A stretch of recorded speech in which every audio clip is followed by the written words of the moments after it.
আসসালামু আলাইকুম। মাতারবাড়ি বিদ্যুৎ প্রকল্প এখন সেই পদ্মা সেতুর পরিণতি ভোগ করতে যাচ্ছে কিনা সেটা নিয়ে একটি উদ্বেগ উৎকণ্ঠা তৈরি হয়েছে।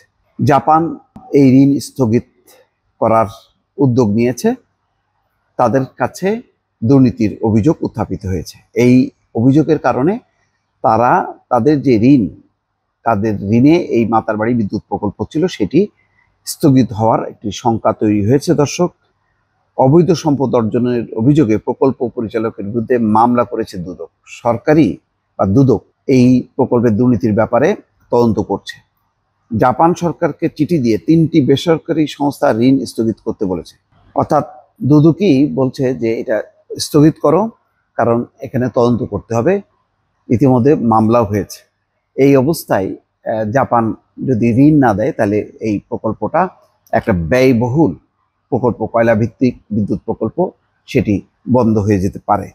খবরে বলা হচ্ছে মাতারবাড়ি কয়লা ভিত্তিক বিদ্যুৎ উৎপাদন কেন্দ্রের সড়ক নির্মাণে দুর্নীতির অভিযোগ ওঠায় জাপানের ঋণ স্থগিত হওয়ার শঙ্কা তৈরি হয়েছে।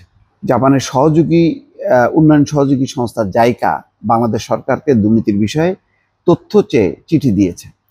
বাংলাদেশ সরকারের অর্থনৈতিক সম্পর্ক বিভাগকে দেওয়া জাইকার চিঠিতে 4 জুনের মধ্যে 7টি প্রশ্নের উত্তর চাওয়া হয়েছে। যথাসময়ে উত্তর না দিলে ঋণ স্থগিতের কথা বলা হয়। সংশ্লিষ্ট কোনো কর্মকর্তা বলছেন রাস্তা নির্মাণ প্রকল্পে দুর্নীতির অভিযোগে ইতিমধ্যে একজন প্রকল্প পরিচালকের বিরুদ্ধে দুর্নীতি দমন কমিশন মামলা করেছে। বিষয়টি সরকারিভাবে জাইকাকে জানানোর পর সংস্থাটি ঋণ স্থগিত করতে পারে এমন শঙ্কা রয়েছে। কক্সবাজার মাতারবাড়িতে জাপানের ঋণ সহায়তায় সরকার গভীর সমুদ্র বন্দর এবং 1200 অর্থাৎ 1200 মেগাওয়াট ক্ষমতার কয়লা বিদ্যুৎ কেন্দ্র নির্মাণ করছে।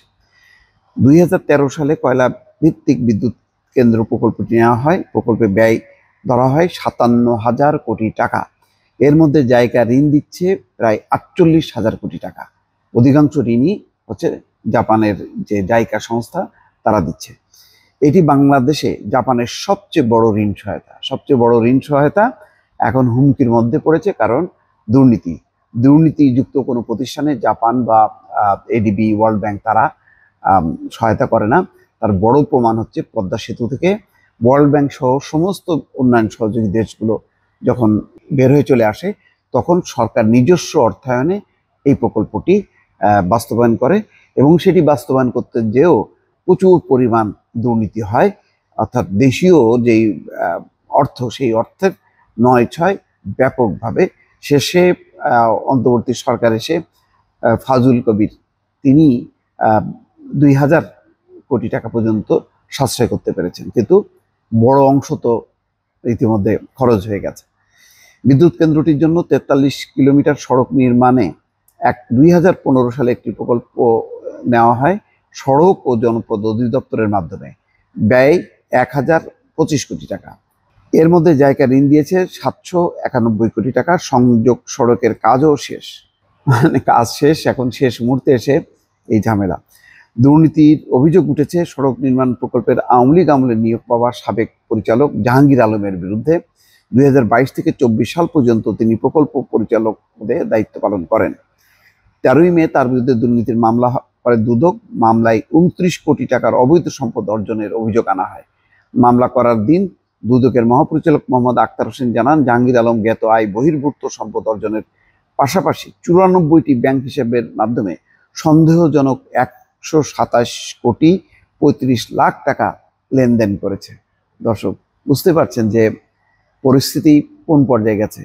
জাইকা একটি ইংরেজি দৈনিকে প্রকাশিত খবর জুড়ে দিয়ে ইআরডিকে দেওয়া চিঠি দিয়েছে। ইআরডি সচিব শাহরিয়ার কাদের সিদ্দিকীকে চিঠিটি দেন বাংলাদেশে নিযুক্ত জাইকার প্রতিনিধি ইচিগুচি তোমোহিদে।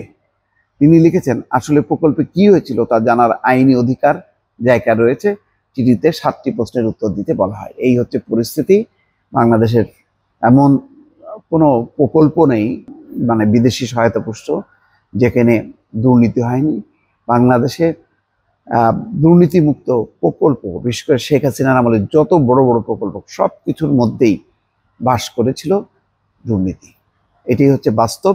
এবং এই সমস্ত শত শত হাজার হাজার কোটি টাকা তারা অর্জন করেছে এবং বিদেশে পাচার করেছে। যেই পাচার টাকা দেশে ফেরানোর জন্য সরকার নানাভাবে উদ্যোগ নিলেও তেমন সফলতার মুখ দেখতে পারেনি। দর্শক ভালো থাকবেন, আল্লাহ হাফেজ।